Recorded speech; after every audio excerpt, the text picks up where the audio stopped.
And we are live.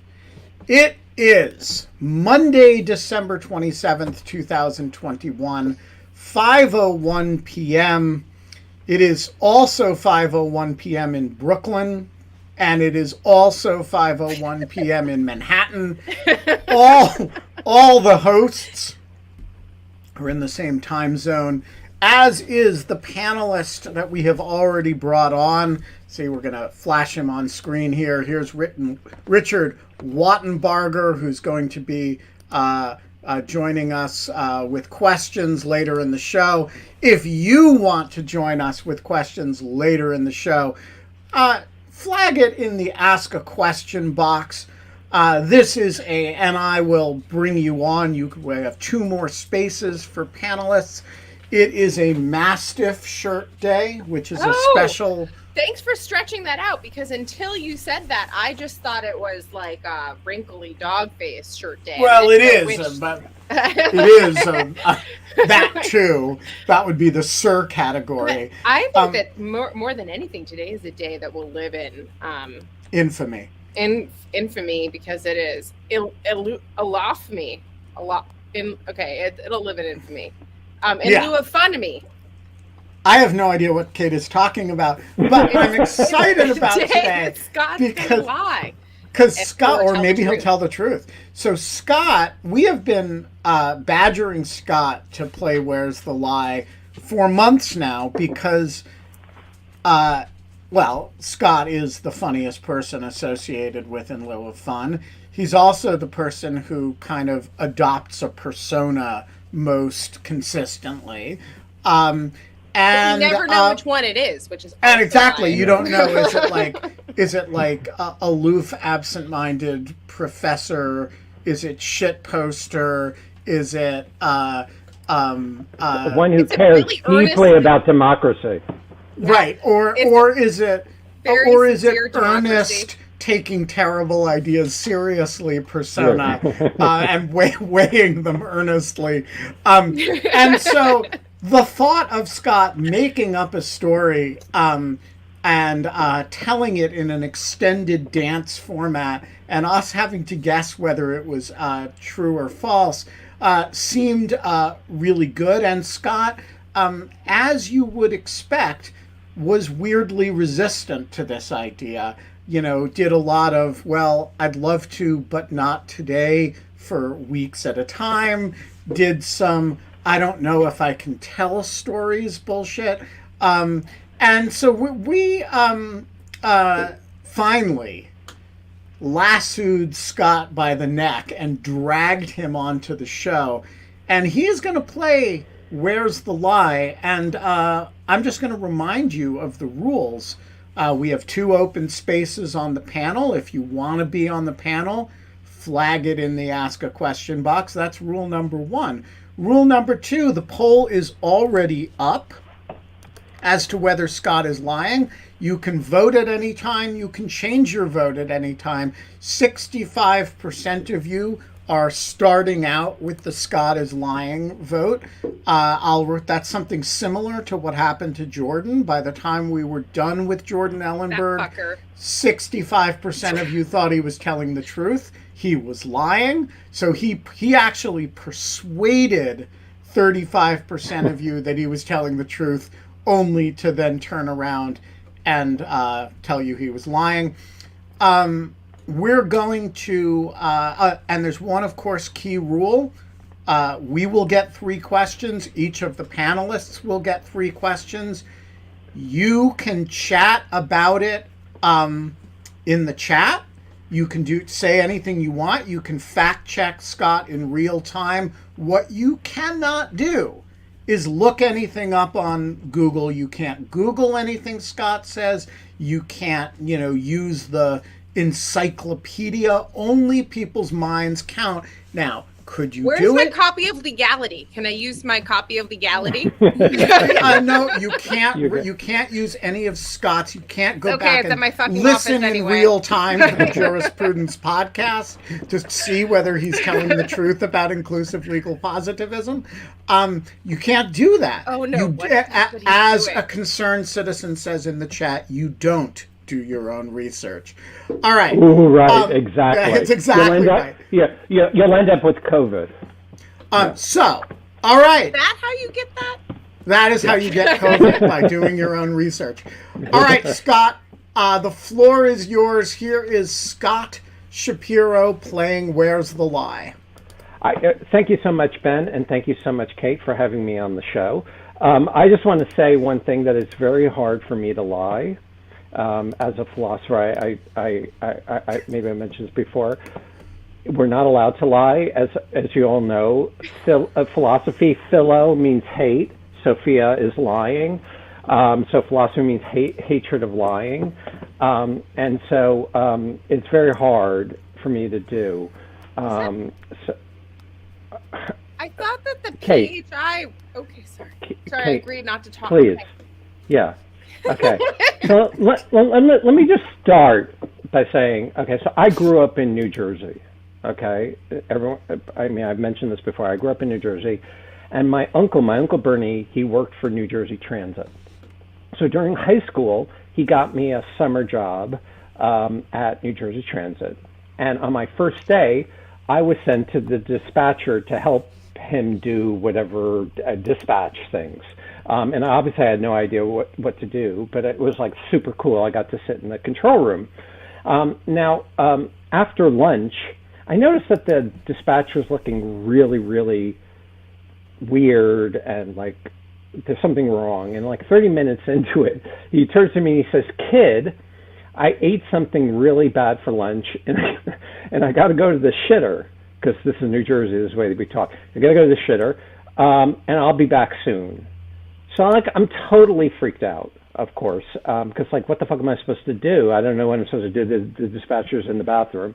And like 5 minutes later, I hear from the radio, it goes, "Emergency, emergency, 5 people tied to track in Trenton, train with conductor barreling down track to hit them. Pull switch. And like, I don't know what to do, because like, you know, what's the right thing to do here? Shut the fuck up, Scott. What? Nothing. Wait, I really hope that this is true now. I really I'm just loving that Scott has gotten this far in telling a trolley problem about Trenton. Oh, fuck it. That's great. Thank you. You ruined it. Yes, there's a trolley problem.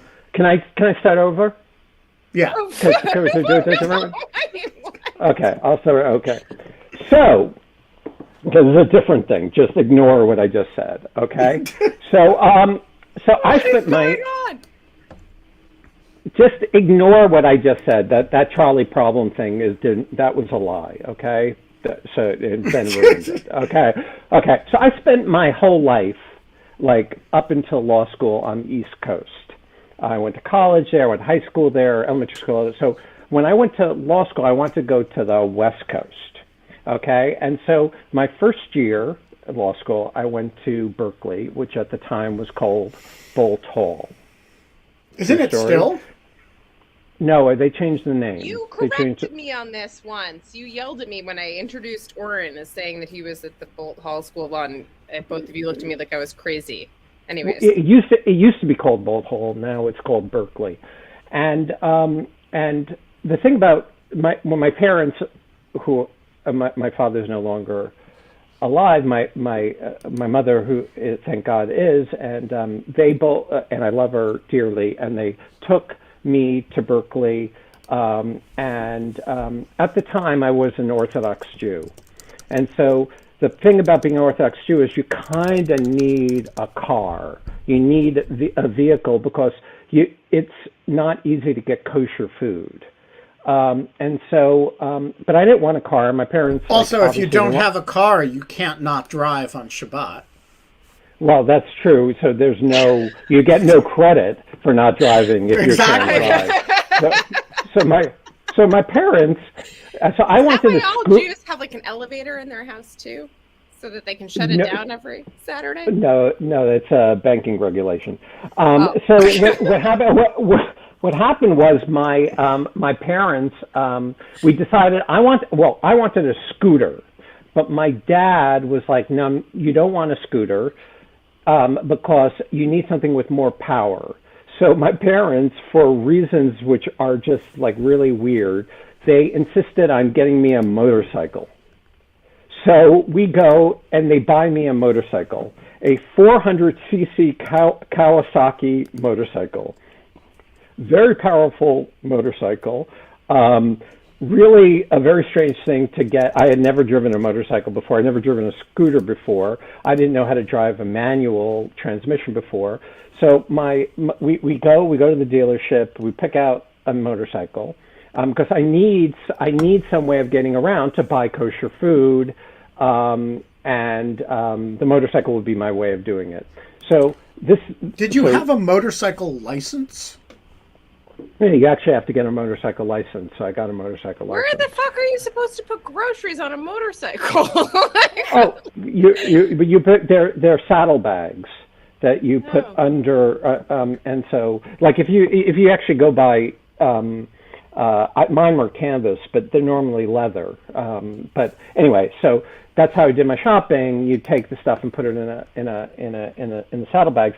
Now on the way home from the dealership, I didn't know how to. They taught me how to ride the motorcycle in the parking lot. The guy who sold me the parents motorcycle. Did? No, not my parents. The person who sold me the thing. But like, I really didn't know what I was doing. So on the way home, I was going behind my parents who were in a rental car, and as I was going to the apartment which we had just rented, I turned the corner and I fell, and I hurt. Actually can't even show. I separated my AC joint. It was really painful, but it was much worse that I did it in front of my parents. I didn't even have the cool story of wiping out on a motorcycle like on the highway. It was like I did it right in front of my parents, and my mother, God bless her, she said. I said, Mom, I think I heard my sister say, get back on the motorcycle. Let's get to the apartment. So I get back on the motorcycle. It still hurts me to this day, kind of, 30 years later. So I get back to the apartment, whatever. I have a motorcycle. That's the point of the story. Okay. Now, I just want to say a little bit about Berkeley at this time. Berkeley Law School was a crazy place. Like, absolutely insane place. One of the things that people like Berkeley let you bring your dog to school.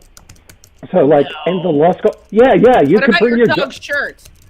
No, they had standards. Standards.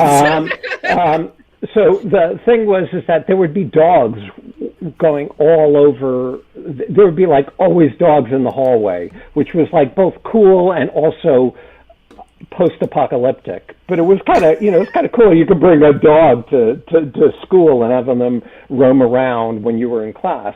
Another thing was at the end of the semester, people would bring joints to class, and in my contracts class, 3 joints were passed around in the middle of class. Wait. There's so much bullshit about this story already. In my small group, I'm sitting next to my crim law professor, and there's a joint. But Ben will remember this. This was right around the time that Douglas Ginsburg was nominated for the Supreme Court, and because he had smoked joints with his students, he was he couldn't. He was withdrawn. He was never actually nominated because it came out between the time of the intent to nominate and the actual nomination.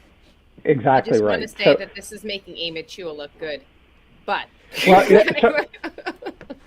no comment. I comment nothing about anything. So the joint comes to me. I'm sitting next to the professor. The joint comes to me. I hand the joint. Of course, I don't I don't take anything from it. I don't inhale. And I give it to the professor. The professor's talking. He takes the joint. He passes it around, and it goes around. So it's a wild, wild place.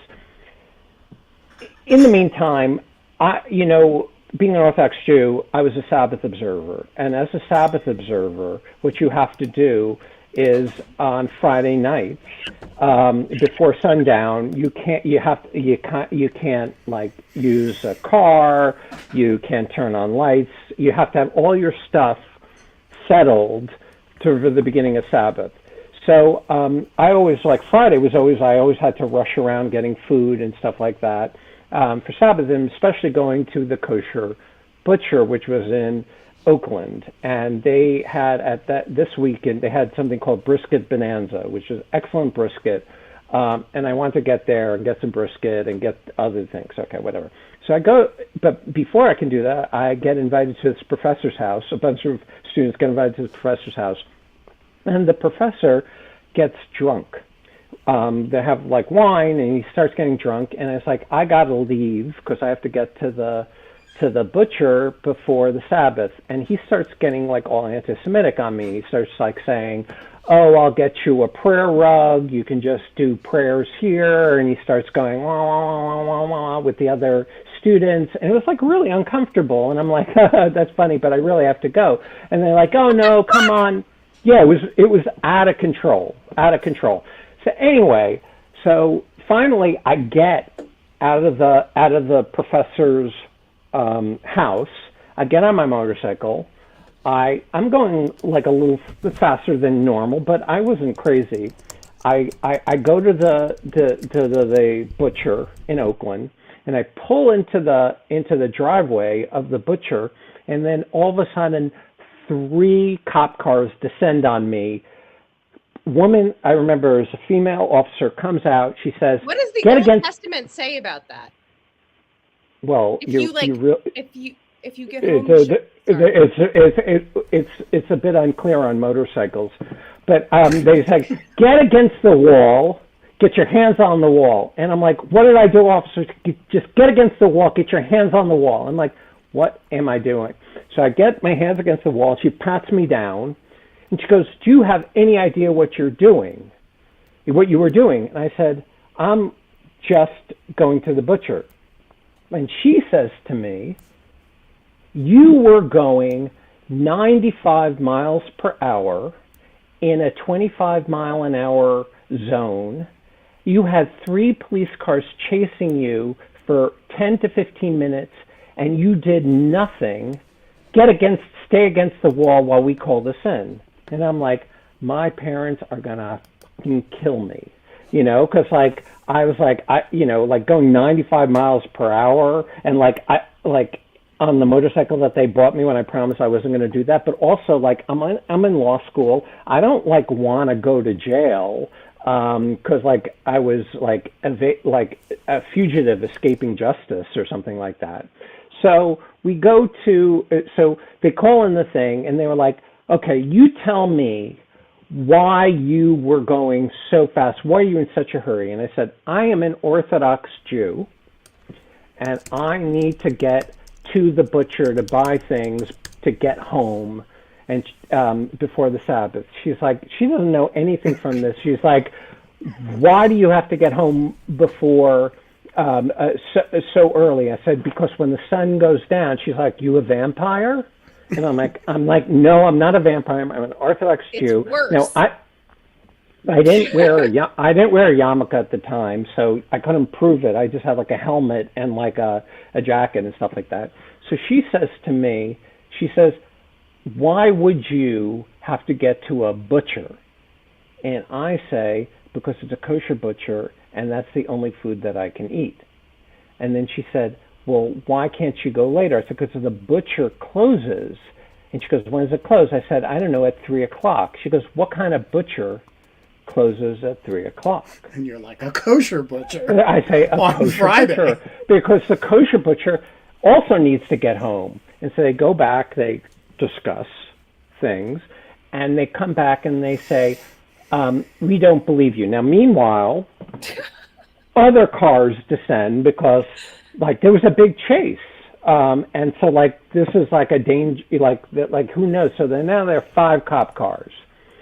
So the sergeant comes out and says, we got this call. Apparently you were fleeing from the police. There's a story. Please explain to me why you would be doing this. I take the guy over to the butcher, and I say, "Wait, how far away is the butcher from the site?" It's like there's like a strip mall. So he's like two stores in from the parking lot. So I take him and I point up to the sign, and he says, "Why do you need to get here so fast?" And I said, "Because I don't want to miss the brisket bonanza, because there's a big sign that says brisket bonanza," and they all crack up. They all think it's the funniest thing they ever heard in their life, brisket bonanza, brisket bonanza. So they say, we think it's so funny that they're not gonna take me in. They're gonna write a ticket, but I have to go to court and explain my story to the judge. Okay, whatever. So I'm like really, like both relieved but kind of scared. Like, what's the judge gonna do? Okay. The judge is Jewish and gets the story. I know where this is going. No, wait. So worse than my mom watching TV. Sorry. So I go to court, okay, and I put on a jacket and tie, and the judge says to me, "Oh, this says that you have like a class Z infraction. It was like 70 miles an hour over the speed limit. Can you tell me what you do?" I say, "I am a law student." And they said, "Oh, you're a law student where?" I say, "At Bolt Hall." He goes, "Oh, really? Why were you going 70 miles an hour over the speed limit?" Now, I figure that because brisket bonanza gets me out of it with the cops, I'm going to just do that with the judge. So I say, because of brisket bonanza. Now, apparently, this does not go over well. He says, "Excuse me, can you say it again?" I said, "I didn't want to miss the brisket bonanza." And he says, "I really have no idea what you're saying." And I say, "Well, there's a butcher, and they were running brisket bonanza, and they were going to close, and I didn't want to miss it." And he says, "You are a law student, and your defense is brisket bonanza?" And I say, "Yes." And he says, "Okay." He writes out a thing, which is a ticket for $210, which I looked up. It's $500 in current terms. He gives me a ticket for basically $500, and he says, "This time I'm going to let you go. Next time, this is not going to happen." So like I can't. So I called my sister, and my sister is older. She sent me the $210 because I can't tell my parents that, and that's how I got out of going to jail. I literally thought that this was going to end with he gives you a rain check for you to go to brisket bonanza. Okay, so I am going to assert a point of personal privilege here, and this is outside of the game, okay? But there is a person watching this show to whom the answer to this question that I'm going to ask will be really relevant, and I just want you to, this is outside the game, it's not going to bear on the truth or falsity or any of that. Kate will understand as soon as I ask the question.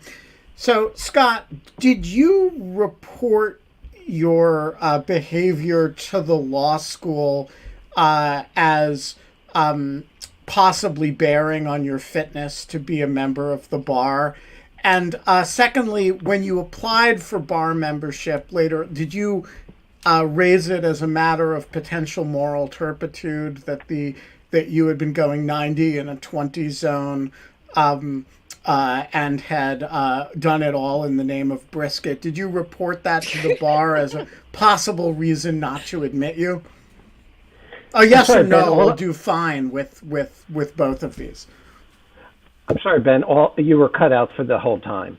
No, I did not. I did not report any of that. Yeah. And so if you were approached, say, by a young law student who had a traffic Fender infraction that involved the cops, and this person were concerned that maybe he or she would need to report his or her conduct to his or her law school, or maybe, notify the bar when it came time for that, would you advise this person that that was necessary? I would absolutely say it was unnecessary. Okay. Just saying. Meanwhile, back in the game. Okay. Kate, do you want to get us started? Oh man, there are so many questions. Okay, the first one. Your parents got you the motorcycle. Did they pay for the motorcycle outright, all in one go? Yeah, because that was $2,500. I remember, and they bought it. And my mom has this thing; she doesn't like paying with credit, so she paid. Okay. Yeah. Ben. So I am hung up on the whole thing of New Jersey Jewish parents buying their law school kid a motorcycle. I know. Which I gotta say, for those of you who do not know the Jewish community, that has an implausible feel to it, much more implausible than, say, the interaction with the cop. Because they use razor scooters or what?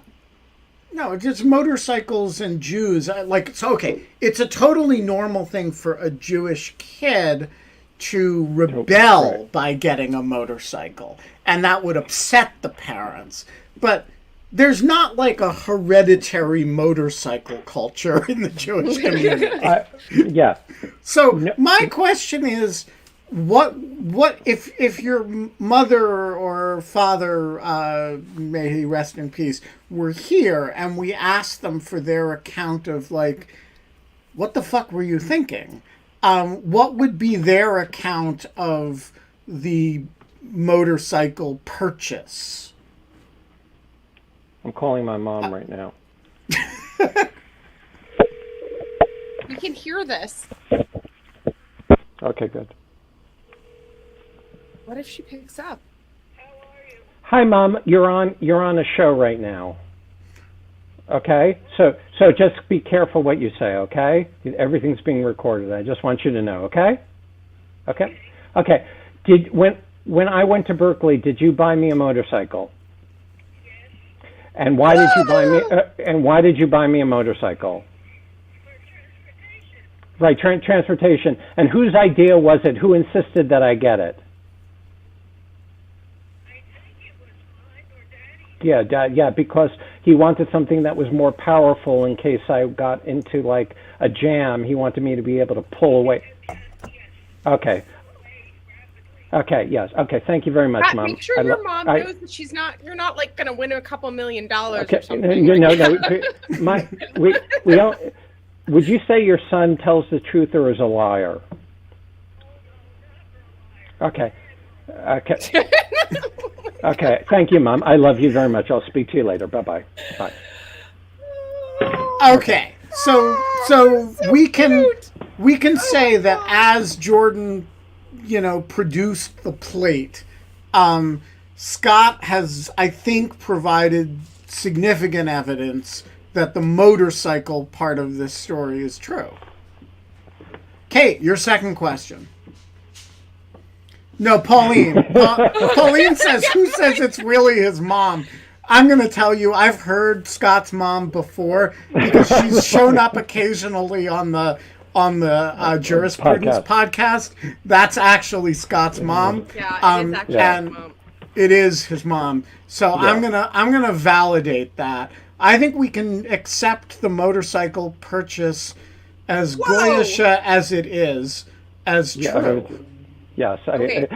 Nobody was more surprised than I that they insisted that I get a motorcycle, which really was very much out of type, out of character, but that is in fact what I love happened. that. I think that my favorite. Okay, so we have to go to the audience questions, Ben. So you should bring those so we can do a round robin. But I just want to say that I am loving that all of the women, the Jewish women in the chat are just like absolutely not incredulous about and Scott's mom's are involvement. more likely that you have paid someone to pretend to be your mom on a phone call than it is that your mom answered the phone and actually like testified to the fact that she approved and bought you a motorcycle. Yeah, it's so un-Jewish. It's like could have shown up on the Lenny Bruce Jewish and Goyish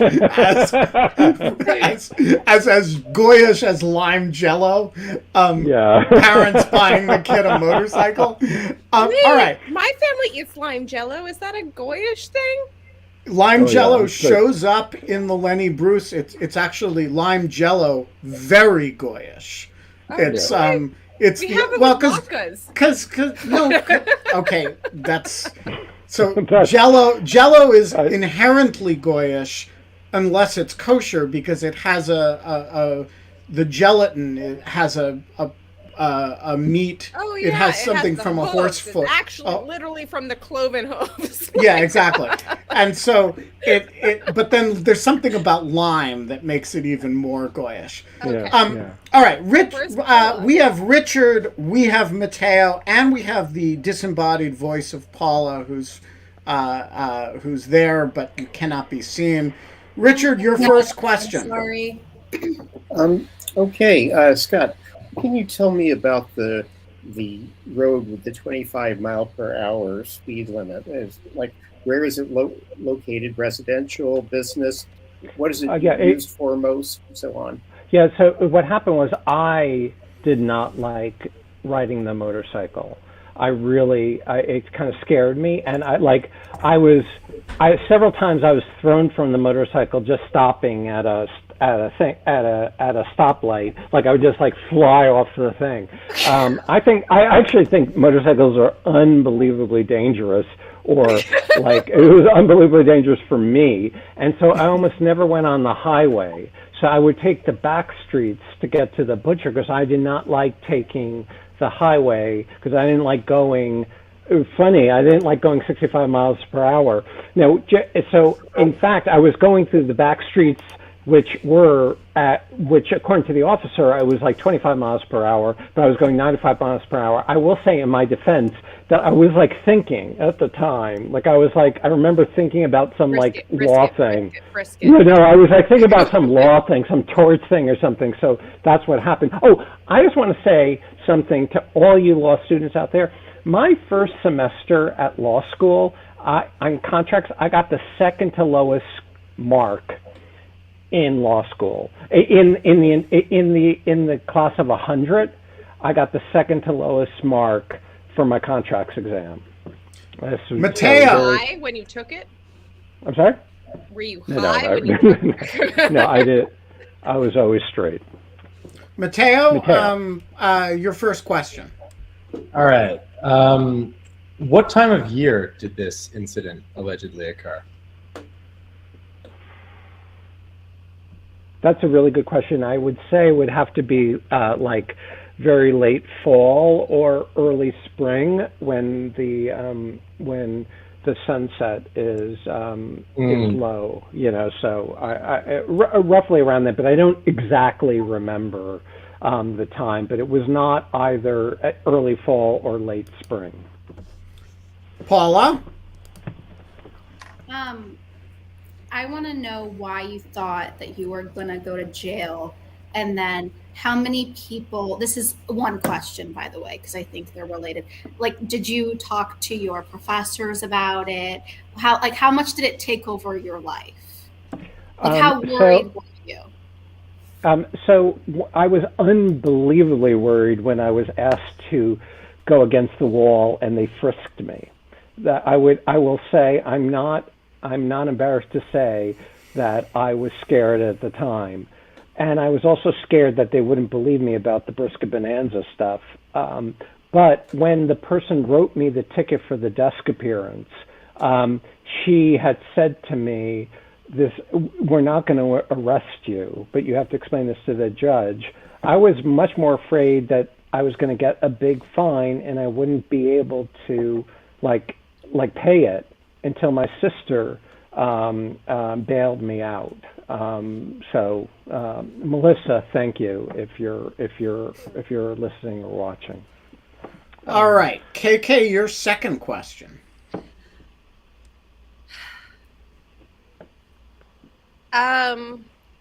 Why didn't you notice all of these police cars chasing you through the back alleys in Berkeley?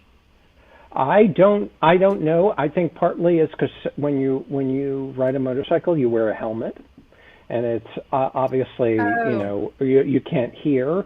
And number two is I tend to be. I mean, I know this is going to be very hard to believe. A bit absent-minded. And I was a bit lost in thought, and I was like thinking about like something like transferred intent or something like that, or the rule in Shelley's case or something like that. And I just, and I was also wanted to get to the butcher. And so all those things combined such that when the three cop cars converged, I was really surprised. And they were surprised that I was surprised because they said there was a big chase. And so that's what I was really worried about, was that this was like some huge violation, like some felony or something. But once they wrote me the ticket, I knew it wasn't. All right, my turn. I am having trouble with the halacha of this. What the hell does that mean? Like Jewish law associated with it. Okay, so. Oh, the halal. Okay, yeah. No, not halal. Wrong religion. Halacha, Jewish law. So there's no I'm sorry, there's no real like English word for that except Jewish law. So it's almost 3:00, or you wouldn't be worried about missing brisket bonanza. It's late fall, so you've got less than 2 hours until sundown. A brisket takes a long time to cook, and you've still got to get home. So I can only think of two ways the time works here based on not still cooking the brisket at when Shabbat starts. One is that this is actually, kind of an insta-cook. You're buying a cooked brisket. And the second would be that you're actually planning... They sell cooked briskets? Yeah, some places will sell you a cooked brisket. But the other possibility, which would be more kind of would be that this is a brisket you're going to put in the oven tonight and leave there for 24 hours. And it's going to be at a low temp, a slow cooked thing that. So my question is, what were your plans for you get the brisket 95 miles an hour to the store, you get the brisket under your arm, you get home, it's 3:30. And now, what happens to the brisket in your? Is it a chulent? Is it a cooked brisket? What's the plan here? Okay, that's an excellent question. Not to disparage the other questions, which were also excellent. But I would just say the following: before I was 28, I never cooked one thing in my entire life. Not rice, not nothing. I did not know. This is like wild. I did not know you could cook. I thought you needed a factory in order to make something because all I ever got was factory stuff.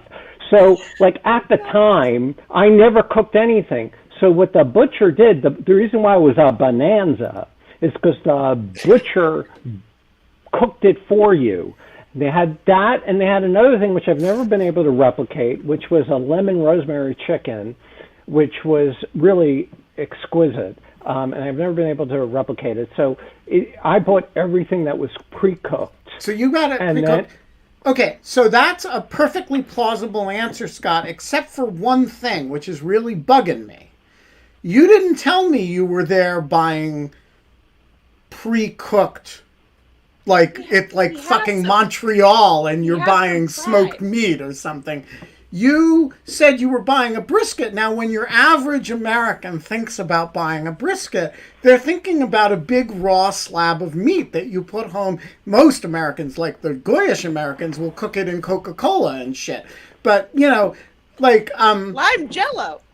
lime jello, right? But I mean, you didn't mention the part about the brisket being already cooked, and I want you to answer for that.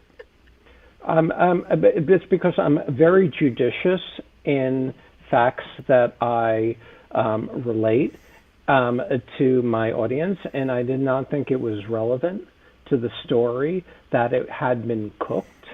But now that since you think it's relevant, I will then just add that in fact it was cooked, and therefore neither here nor there. Richard, your second question. Okay, Scott, what were you wearing on when you were riding the motorcycle? I can't say I remember, to be perfectly honest with you. Just chaps. Standard motorcycle attire, or no? I was an Orthodox Jew at the time, as I mentioned, and I do think that is actually against the law to wear motorcycle attire.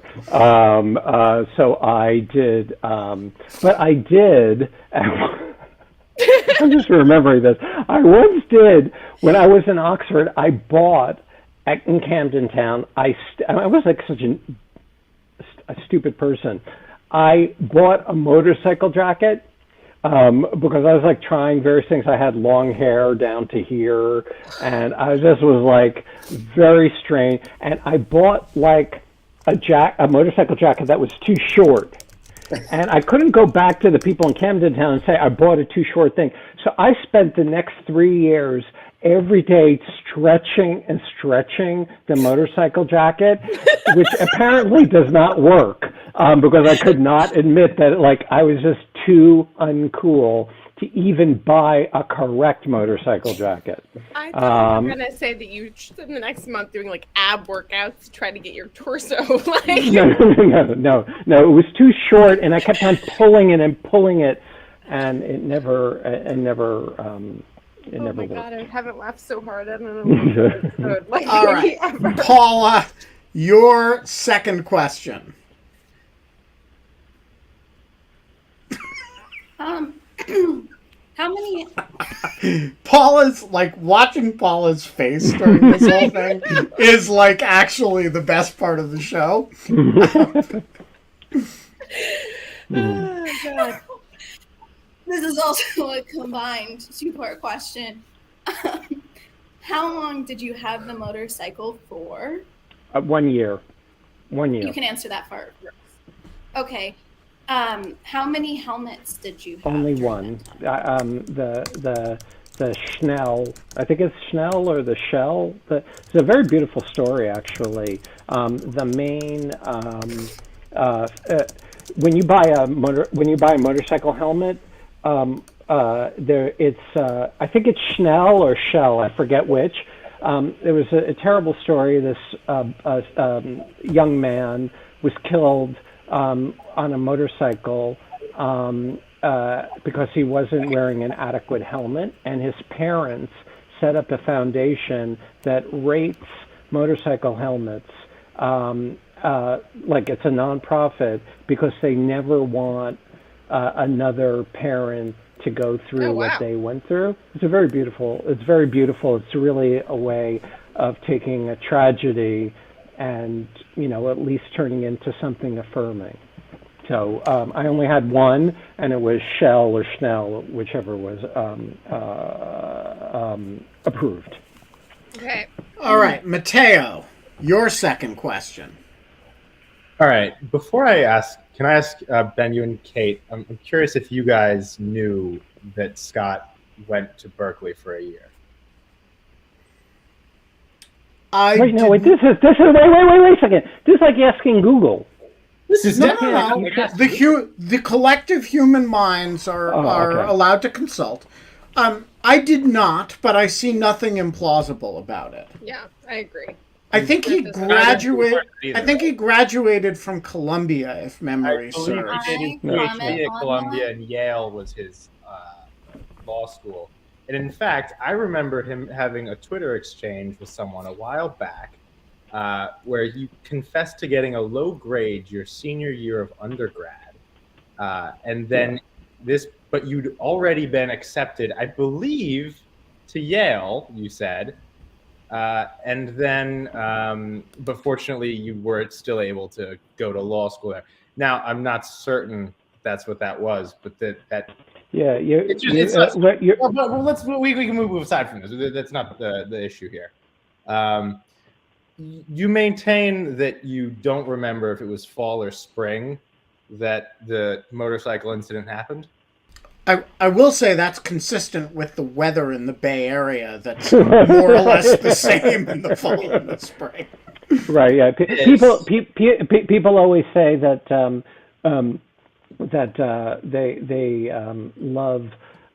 they love the part of the country because it has seasons. But I found like every day was every season. Like you wake up, it's winter, then it's fall, then it's spring, summer, and then it goes back again. There's actually a very bizarre. Berkeley has weird. I just had one other thing. I was kosher at the time, which meant that all the reasons to be in Berkeley did not apply to me. So I could not eat any of the food in Berkeley that it's justly famous for. So it was a less than happy time for me, I would say. That makes sense. So my question is, wherever you went to law school, did you go home for the winter holidays? Yes. Interesting. All right, we have one more. something? Wait! It's not your turn, Paula. We have. No, not a question, a comment. All right, go ahead. I promise I'm not a weirdo. I've looked at Scott's resume on the Yale EDU page. Did you do it while we were doing the show? No, this was a Okay. while ago when he first started coming So on the show. just when you were being a stalker. No. Okay. And I could What be did it wrong. reveal? I don't remember seeing Berkeley on there. But I could Yeah, be but he wrong. didn't graduate from Berkeley, so that But would you be. might still put your first year there. Yeah. No? So No, you list your degrees. But I don't remember. I'm just making a point. And I'm not a stalker. I just look people up. I originally so for a bunch of years I did have that on my thing. It's just like as one's resume changes, Things become it less just relevant. wasn't- Like yeah, I don't have yeah, my less first relevant. jobs on there anymore. Yeah, I've taken yeah. high school off of. Yeah. I took my resume off of my resume. Kate, My turn. this is your last question. You said you had it for 1 year. What happened to the motorcycle after 1 year?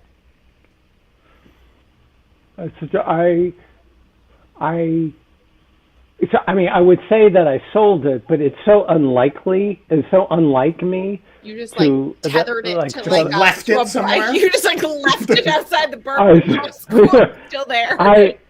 That's such a good question. I don't know what I did with the.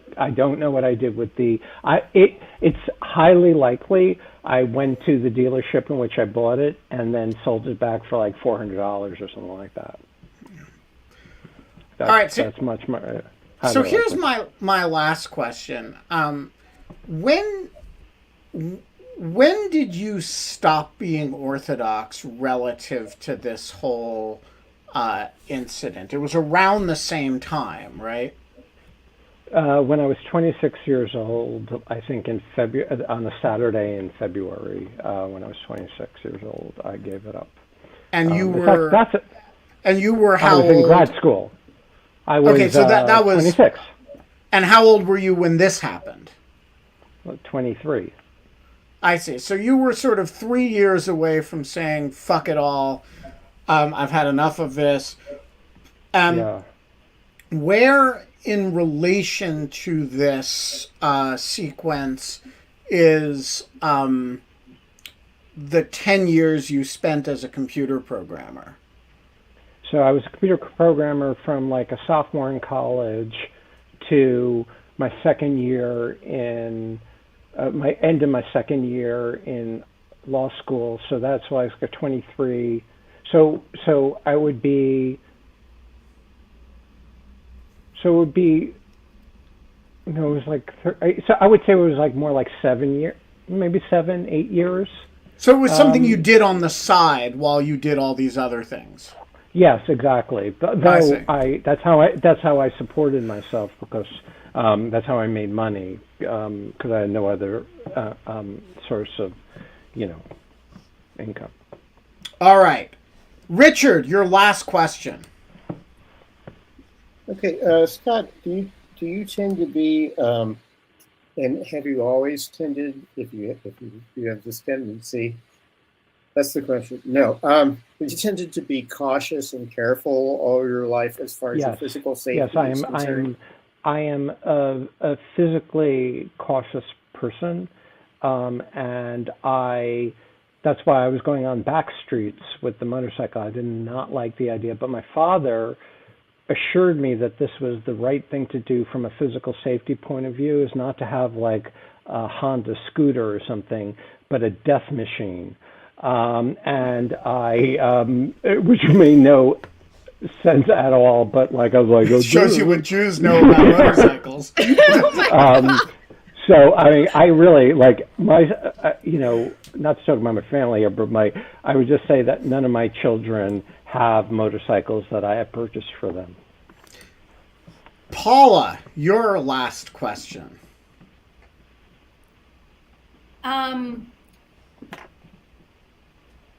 You told me when I first asked you about advice for my first year that you got, I believe, bad grades your first semester, your 1L year at Yale. No, it was or Berkeley. At Columbia. My bad. No, it was Berkeley. It was Berkeley. Because one of the things I learned in the application process is it's very hard to transfer, especially if you have bad 1L grades, because that's what they go off of. Fantastic question. So at Berkeley had this system. If you had a 2-semester course, so like civil procedure, contracts, there were two 2-semester courses, civil procedure and contract, and you could take your exams in those courses, but the exams didn't count for the first semester. It was only the second semester where they counted. So I did terribly on the 2 courses that didn't count. I did decently on the 2 ones that did count. And then I figured out how to do law school, and then I did way better in my second semester. And so the courses in which the exams I did terribly did not count, because they were like tryouts or something like that. All right, Matteo, you get the last question of the day. All right. It's sort of a 2-parter, but it's really the same question. Do your parents know about this incident? And if so, when did they find out? No, they do not know. Should I call my mom? No! Don't tell your mom now. Just have her watch the show, and have her watch the show and bring her on later to talk about it. My mom does not know that this happened, and Mom, I'm sorry that you found out with dozens and dozens of other people. All right. In reverse order, let's get the verdicts. Matteo, what do you think? I think he did go to Berkeley for first year of law school, but I do not think this happened. My suspicion started with the not remembering what time of year. I would have thought that with this high stress situation and being close with your parents, that you'd remember having to keep it secret with your sister over the holidays. But If you don't remember, that seems like a thing that you'd be able to place it around. And the other thing is the brisket bonanza seems like something you'd say now if you were pulled over, but I don't know if you were quite so confident as a jokester back back in the day. Oh, he definitely was. Yeah. All right, Mateo, thumbs down. Paula, your verdict. I think he's lying, and it's because if I were to call my mom to tell her first that I was on a show, I'd get like 500 questions, and then the conversation would just like, you just can't. So you call think he's not just lying, he put his mom up to this. Oh yeah, I think he called his mom before this, if that was his mom. I don't know. And said, I'm going to ask you these questions, because you don't just call someone and tell them you're on a show and then they're like, okay. That's just, it doesn't work like that. No Yeah, way. let's see And the then you DNA start- test, Scott. All right, Paula, thumbs down. Richard. Yeah, I would just say tough crowd, skeptical crowd. Richard, what do you think? Well, a police chase is plausible, but and being absent-minded not enough not to realize how fast you're going is plausible, because I've done that a couple of times actually. But what seems implausible to me is that Scott could be going at 90 or 95, and that just the control of the motorcycle and the wind resistance wouldn't be enough in itself to make him consider what he was doing. So I think he's lying. 3 votes for Scott lying. Before we go to host verdicts, let's look at the poll. The poll is almost 70% for Scott lying. So the audience thinks Scott's lying. Kate, what's your verdict? I think he's telling the truth. Kate, so what's your logic for that? I like Scott and I don't want him to lie to me. That's an inadequate answer, but all right. All right. I gotta unpack this a minute, because I'm actually having trouble with this one. First of all, I think the story is basically plausible. That is, Scott's mother seems to validate the motorcycle part, and that defies my sense of how Jewish families work, but I'm going to take the mom testimony at face value, because I don't think Scott could get his mother to play that game. So I'm going to take the motorcycle exists at face value. Then we've got Sorry, my What? yeah, I like the light effect here. So then Is the truth detector? one part of the story is just like totally obviously plausible, which is gotta get home in time for Shabbos, gotta get home in time to cook for Shabbos. That's like an old standby. That really happens all the time. All right, so then we come to so far, and the fact that Professor doesn't get it and is like totally plausible. Okay, then we have the interactions with the cops, totally plausible. Try explaining Jewish law and its effects on you to 2 cops who stop you at a traffic infraction, particularly if you're not wearing a kippah. I think if you've got side locks and you're dressed all in black with a big black hat, you could tell them anything and they'd believe you. But if you look like a basically normal adult male and you're saying, well, Jewish law requires me to dance a jig in front of you, I think that story makes a lot of sense. Then we've got 2 problems that I really don't know that I can get around. One is, if you were buying cooked brisket, I think that would have actually been an important part of the story, because the brisket bonanza you weren't saying I had to get home in time to cook the brisket. You weren't like but most places, like, you don't buy a brisket cooked most of the time, except unless you're in Montreal or something. And so I just think that's like plays a weird role in the story, and that makes me so. The other thing is 95 miles an hour on back streets is really implausible to me. And so I'm going to take the two of them together and say I think there's a lot of elements of truth to this story, but the core of there's something about it that's not working, and I think has got to be wrong. So, I notice that I moved some members of the audience, changed their votes to lying while Kate and I were talking. All right, it's time for the big reveal. Should I ask my sister? Should I call my sister? Yeah. Okay. Oh, yeah. But how do we know your sister's not lying? We don't. Hey, Melissa, first of all, don't say any. You're on a show. You're being recorded right now, okay? I want you, okay? Do you remember when I was in Berkeley, I got a ticket for $210, and it's because I didn't want to tell Mom and Dad you gave me the money to pay the ticket because I went 95 miles per hour on my motorcycle. Do you remember that? Vaguely, but I wouldn't be surprised I did that for you. No, I know, but you